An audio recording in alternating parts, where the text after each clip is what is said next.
پیغمبر اسلام محمد صلی اللہ علیہ وسلم نے ایک مرتبہ یہ کہا تھا کہ اکثروا ذکر حازم اللذات یعنی الموت، یعنی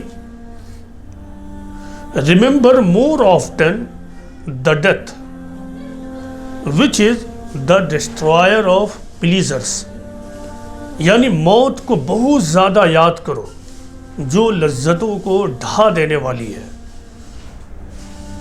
اسی امتحان کی مصلحت کے تحت پیغمبر اسلام محمد صلی اللہ علیہ وسلم نے انسان کو بار بار یہ ہدایت دی کہ موت کو بہت زیادہ یاد کرو، اکثروا ذکر حازم اللذات یعنی الموت، remember more often the death which is the destroyer of the pleasures۔ دیکھیں اس حدیث میں جو پلیزر اور لذت کا لفظ ہے کسی لیمیٹڈ سینس میں نہیں ہے، یعنی یہ صرف کھانے پینے کے سینس میں نہیں ہے کہ موت کو یاد کرو اور کھانے پینے کی لذت ختم ہو جائے گی۔ لذت سے مراد ہے انٹرسٹ۔ ایک انسان جس چیز میں انٹرسٹ لیتا ہے اسے ہی لذت کہا جا رہا ہے۔ تو لذت کیا ہے؟ لذت، انٹرسٹ آدمی کو حقیقت سے دور کر دیتے ہیں۔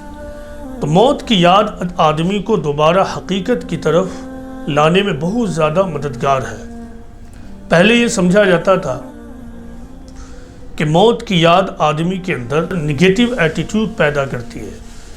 ایسا یہ مانا جاتا تھا موت کے حوالے سے اور موت کے بارے میں جو اویئرنیس ہے اس کے حوالے سے جو پچھلے زمانوں میں ریسرچز ہوئیں ان سے یہ بات لوگوں کو معلوم ہوا یا لوگ یہاں تک پہنچے کہ موت کی یاد آدمی کے اندر ڈسٹرکٹیو تھاٹ پیدا کرتی ہے۔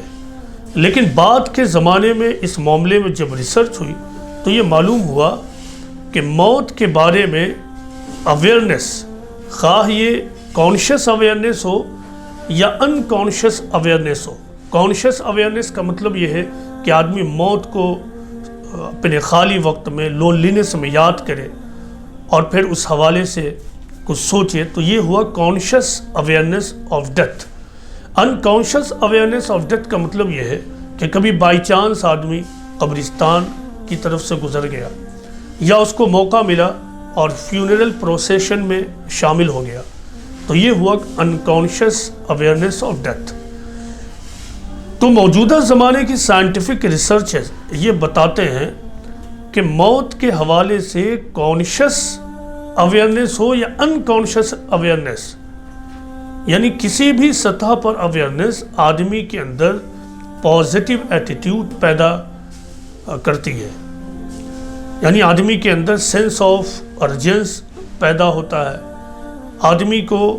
آدمی یہ سوچنے لگتا ہے کہ اپنے معاملات کو، اپنے پرپس کو ری پرائیورٹائز کیا جائے، اور اسی طرح دوسروں کے ہیلپ کرنے کا جذبہ پیدا ہوتا ہے۔ یہ سب سائنس بتاتی ہے۔ یہی وہ چیز ہے جو خود قرآن حدیث میں بتایا گیا ہے کہ موت کو خوب یاد کرو۔ تو موت کو یاد کرنے کا مقصد کیا ہے؟ تاکہ آدمی اپنے آپ کو ڈیویشن سے بچائے، تاکہ آدمی اپنے آپ کو دنیا کی لذتوں سے بچا سکے، نتیجے کے طور پر وہ سب سے بڑی حقیقت کی طرف دوڑے، یعنی موت کی بعد کی زندگی کی تیاری۔